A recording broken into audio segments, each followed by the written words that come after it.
নবম দশম ও এসএসসির সায়েন্সের শিক্ষার্থীরা, তোমরা উচ্চতর গণিতে 13 অধ্যায় অর্থাৎ ঘনজ্যামিতি চ্যাপ্টারে একটা সূত্র সকলেই পড়ছো। সেটা হচ্ছে পিরামিডের আয়তন। পিরামিডের আয়তনের সূত্র কি? 1/3 ইন্টু ভূমি ক্ষেত্রফল ইন্টু উচ্চতা।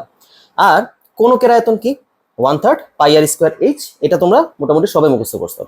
এখন প্রশ্ন হচ্ছে, এই সূত্রগুলো কোথা থেকে আসছে তোমরা কি সেটা জানো?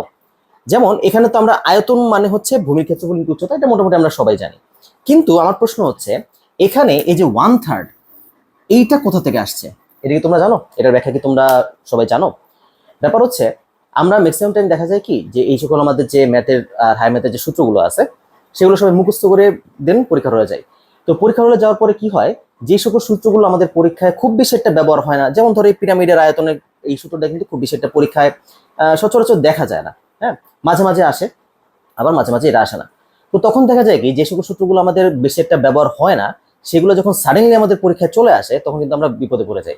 দেখা গেছে আমাদের এতগুলো সূত্র, এত সূত্রের মাঝে যে কোনটার মধ্যে কি আছে, কোনটার মধ্যে 3/4 আছে, কোনটার মধ্যে √3/2 আছে, এরকম নিয়ে আমরা কিন্তু একটা মানে ঝামেলার মধ্যে পড়ে যাই। তো এই জিনিসটা কেন হয়? এর প্রথম রিজন হচ্ছে, তোমরা কেউই সূত্রগুলো কোথা থেকে আসছে, কিভাবে আসছে সেই ব্যাখ্যাটা ভালো করে জানো না। যেই কারণে কি হয়, তুমি পরীক্ষার হলে তুমি সূত্রগুলোকে মেমোরাইজ করো, তুমি মনে করার চেষ্টা করো, আর মনে করতে গিয়ে মনে করতে চাও একটা, চলে আসে আরেকটা। ঠিক আছে? তো এইসব কারণে কিন্তু আমরা পরীক্ষার হলে গিয়ে সূত্রগুলো ভুলে যাই। তো এখন এই যে এটার আমি যে তোমাদের যে কোশ্চেনটা জিজ্ঞেস করছি যে 1/3 কোথা থেকে আসছে, এটাকে তোমরা আনসার দিতে পারবা? যাক, যদি না পারো কোনো সমস্যা নাই, আমি আজকে এই ভিডিওতে তোমাদেরকে এই সূত্রগুলো কোথা থেকে আসছে সেটা একদম প্র্যাকটিক্যালি তোমাদেরকে দেখিয়ে বুঝিয়ে দিব। ঠিক আছে? তো আসো, প্রথমত পিরামিডের আয়তন। পিরামিড কি জিনিস? পিরামিড কি জিনিস দেখো। পিরামিড হচ্ছে কোনো বহুভুজের উপর অবস্থিত বা দণ্ডায়মান বলতে পারো, কোনো বহুভুজের উপর দণ্ডায়মান যে ঘনবস্তুর একটি মাত্র শীর্ষবিন্দু থাকে তাকেই বলা হয় মূলত পিরামিড। এবং এই পিরামিডের পার্শ্বতলগুলো সবসময় ত্রিভুজাকার হয়।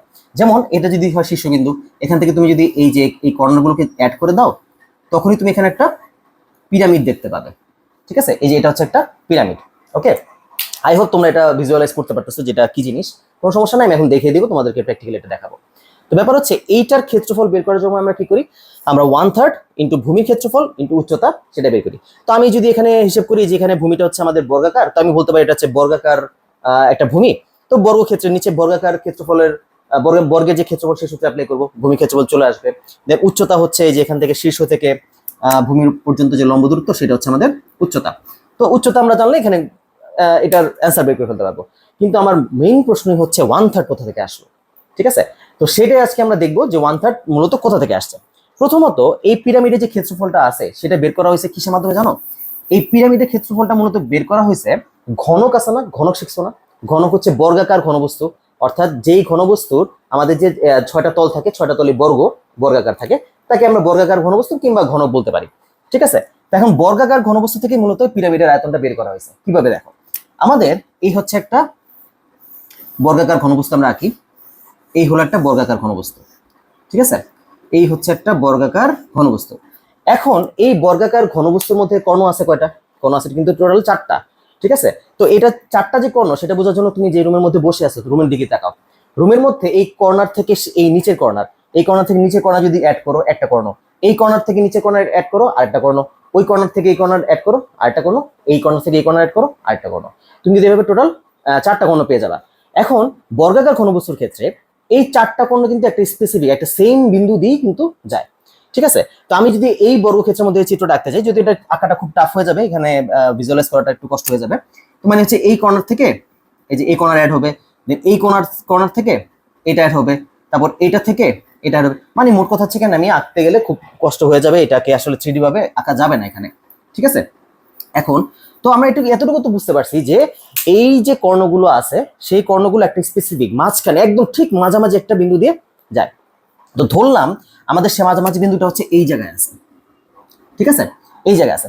এখন যদি তুমি এই মাঝামাঝি বিন্দু থেকে এই কোণাগুলোকে যোগ করে দাও, এই এই যে কোণাগুলোকে যোগ করে দাও, দেখো তো এটা কি দেখতে একটা পিরামিডের মতো মনে হচ্ছে না? একদম ঠিক মাঝামাঝি যে কর্নার বিন্দুটা ছিল, এখান থেকে তুমি যদি কর্নারগুলোকে যোগ করে দাও তাহলে কিন্তু এখানে একটা পিরামিড উৎপন্ন হয়েছে। সেম ভাবে তুমি, আমি তো নিচের তলের সাথে যোগ করছি, তুমি যদি সাইডের তলগুলোর সাথে যদি যোগ করে দাও তখন কিন্তু আলাদা আলাদা এখানে টোটাল 6টা পিরামিড পাওয়া যাবে। ঠিক আছে?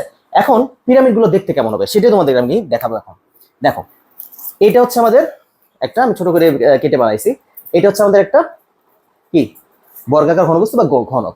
এখন আমি কি বলছিলাম, এটাকে আমরা এই যে ঠিক মাঝখান বিন্দু থেকে এটাকে কেটে দিব। কেটে দেওয়ার পরে কি হবে, এখানে এই যে নিচে একটা আসছে, উপরে একটা আসবে, দুইটা, এই পাশে একটা আসবে তিনটা, ওই পাশে একটা আসবে চারটা, তারপর এই মুখে একটা আসবে, পেছনের মুখে একটা আসবে, টোটাল 6টা আসবে।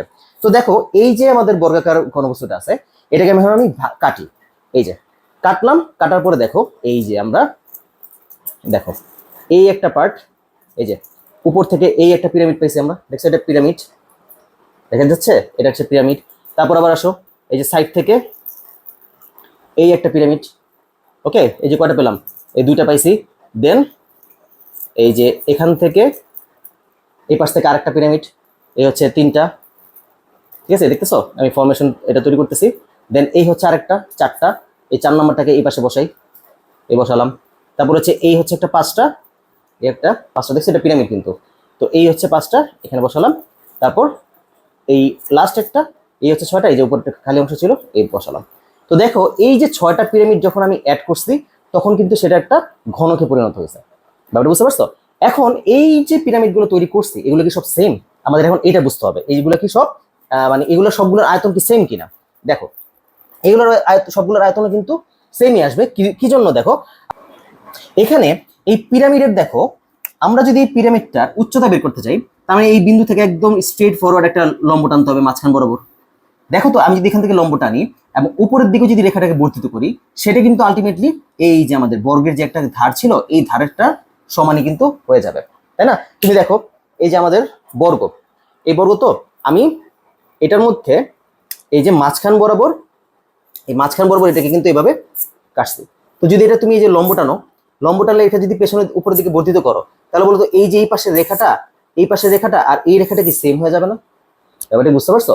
তার মানে আমি যদি স্পেসিফিক ভাবে শুধুমাত্র এই ছোট কর্ণটার, ছোট পিরামিডটার যদি কথা বলি, ছোট পিরামিডের যে উচ্চতা আসবে, সেটা কিন্তু এই যে উপরে যে পিরামিড আসবে, উপরে পিরামিড, তার উচ্চতা সমান হয়ে যাবে।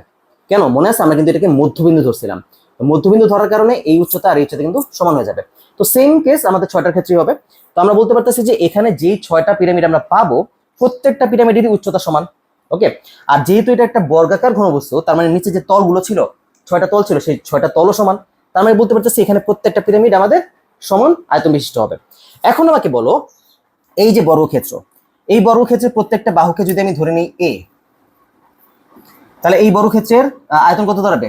a cube. আমরা জানি কি ঘনকের আয়তন নির্ণয় সূত্র কি, বাহুর উপর হোল কিউব দিলে আমরা ঘনকের আয়তন পেয়ে যাই। ডান। তো এখন আমাকে বলো, এই যে a কিউব আমরা পাচ্ছি, দেখো এই যে a কিউব পাচ্ছি, এই a কিউব আমরা কিভাবে পাইছি বলো তো? এই a কিউব কিন্তু আমরা পাইছি, এই যে 6টা এসেছিল, আমাদের যে 6টা পিরামিড ছিল, 6টা পিরামিডের ক্ষেত্রফলই কিন্তু আমরা একত্রিত করে এই ঘনকটা পাইছি। তো আমি বলতে পারি এই যে a কিউব মানে হচ্ছে 6 ইন্টু পিরামিডের ক্ষেত্রফল, পিরামিড বলা যায়। এই পর্যন্ত কি বুঝতে পারছো?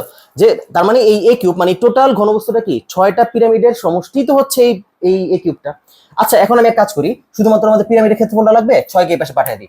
আমরা বলতে পারি তাহলে যে পিরামিড পি লিখলাম, শুধুমাত্র পিরামিড মানে হচ্ছে 1/6 ইন্টু a কিউব। ডান। এই পর্যন্ত ক্লিয়ার, কোনো সমস্যা নেই। আচ্ছা এই যে এই পর্যন্ত চলে আসছে এক বাহু স্কয়ার। এখন আমাদের পিরামিডের মধ্যে তো a কিউব দিয়ে কাজ হবে না, পিরামিডের মধ্যে তো এটাকে ক্ষেত্রফল ইনটু উচ্চতা এই আকারে নিয়ে আসতে হবে, যেহেতু আমরা আয়তন বের করতেছি। তো ক্ষেত্রফল মানেই হচ্ছে বর্গ একক, তাই না? ক্ষেত্রফল মানে হচ্ছে দুইটা এককের গুণফল। এখানে আমরা দেখতে পারতেছি যে চলকটা আছে বা যেই আমাদের বাহুটা আছে, সেটা হচ্ছে কিউব আকারে আছে। তো আমি এক কাজ করি, 1/6 ইন্টু a কিউবকে ভেঙে বলি a স্কোয়ার ইন্টু a, কোনো ক্ষতি হবে a স্কোয়ার ইন্টু a বললে? কিন্তু কোনো কিন্তু ক্ষতি নাই। এখন আমাকে বলো 1/6, তাই না, এই যে a স্কোয়ার, এখন এই যে ঘনকের ক্ষেত্রে এই a স্কোয়ার দ্বারা কি বোঝাচ্ছিল বলতো? একটা তলের ক্ষেত্রফল বোঝাচ্ছিল। এটা ক্লিয়ার? এটা কিন্তু ভূমির ক্ষেত্রফলটা বোঝাচ্ছিল। তাই এই যে a স্কোয়ারের পরিবর্তে আমি লিখে দিই ভূমির ক্ষেত্রফল, ক্ষেত্রফল। ডান। এইবার এই এটাকে আমি করবোটা কি, এই এটাকে করবো কি? দেখো তো একটু আগে কিন্তু তোমাদের আমি এখান থেকে বুঝাইছিলাম যে আমাদের যে উচ্চতাটা আমরা ধরছি, এই যে উচ্চতা, এই যে এখানে যে উচ্চতাটা ছিল না, এই যে উচ্চতা, এই উচ্চতাকে যদি আমরা দুই পাশে বর্ধিত করি, অর্থাৎ উপরের পিরামিডটার সাথে যদি নিচের পিরামিডের উচ্চতাগুলোকে যোগ করি, তাহলে কিন্তু সেটা এই যে এই বাহুর সমান হয়ে যায়। দেখছো, তাহলে কিন্তু এই বাহু সমান হয়ে যেত। তার মানে আমি যদি এই উচ্চতাটাকে ধরি এইচ, ভালো করে লক্ষ্য করো, এই উচ্চতাটাকে যদি আমি এইচ ধরি, তার মানে বলতো এই উচ্চতাকে এটা কি বলা যাবে যে এই এ মানে হচ্ছে 2h, এটা কি বলা যাচ্ছে?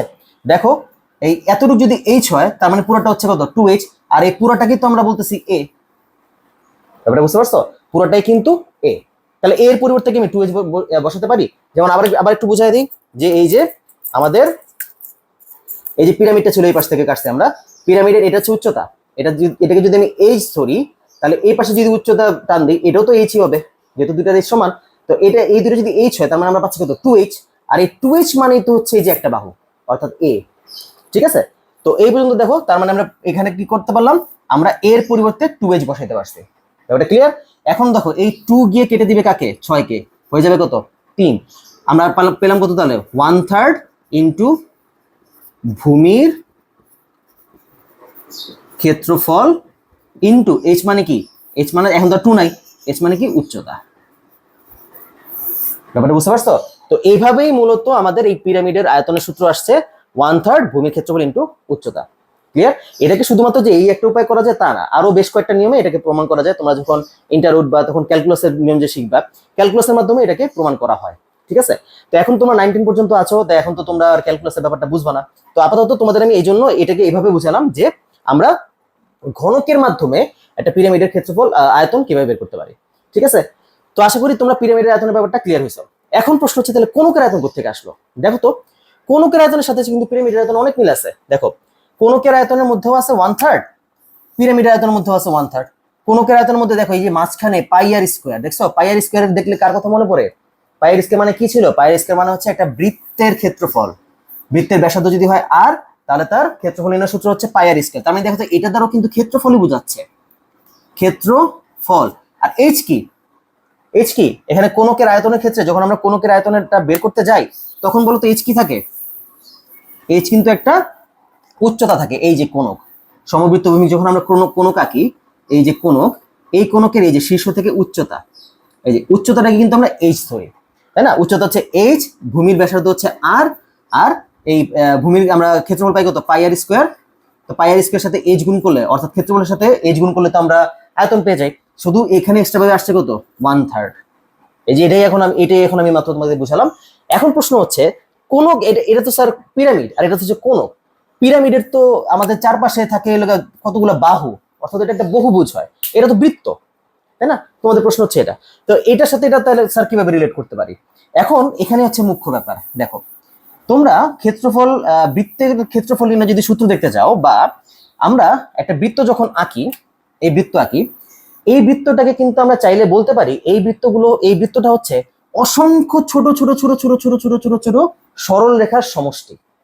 এবারে বুঝতে পারছো? তুমি যদি এটাকে একদম মাইক্রোস্কোপিক লেভেলে জুম করো, জুম করার পর দেখবা কি এখানে অনেক ছোট ছোট ছোট ছোট ছোট ছোট সরল রেখা আছে।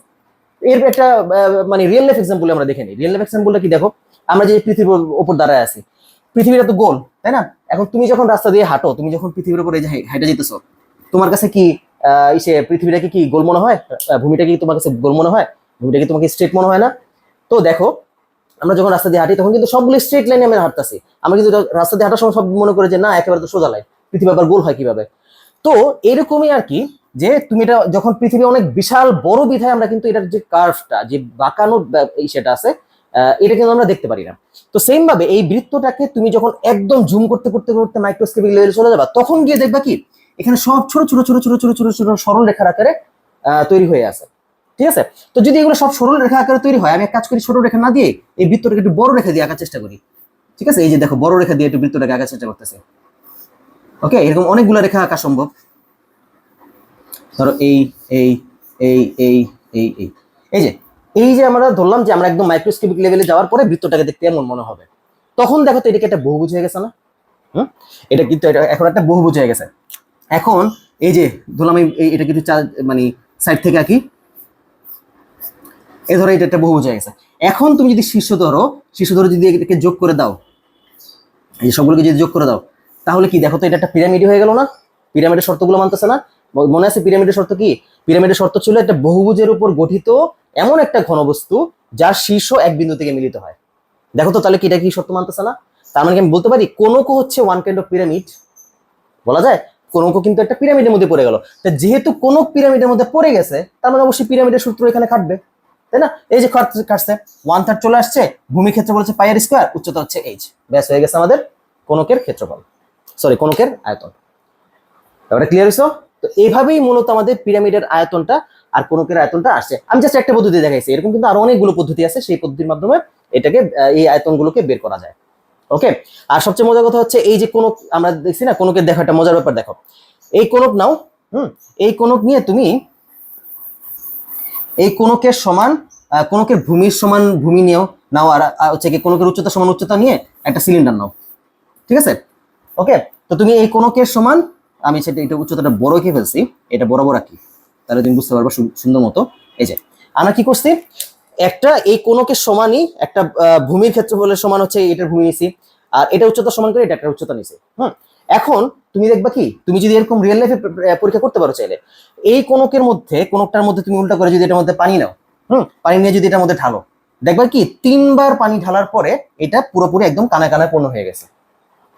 বুঝতে পারছো?